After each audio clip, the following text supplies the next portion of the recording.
তারা বরাবরই বলেছিলেন আমরা যে দাবিটি করে আছি, দীর্ঘ 12 বছর ধরে রাজপথে আন্দোলন সংগ্রাম করে আছি, এটা একটা যৌক্তিক দাবি। কারণ আপনারা জানেন পৃথিবীর 162টা দেশের সর্বনিম্ন চাকরিতে আমাদের বয়সসীমা ন্যূনতম 35, কোন কোন দেশে তা উন্মুক্ত।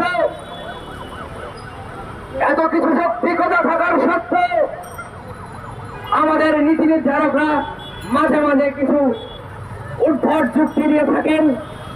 তারা বলে থাকেন বয়স বৃদ্ধি করলে নাকি বেকারত্ব বাড়বে।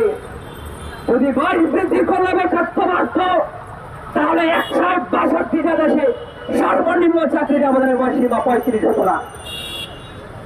আপনারা জানেন আজকে বাংলাদেশে বেকারত্বের হারে দ্বিতীয়, পাকিস্তান প্রথম।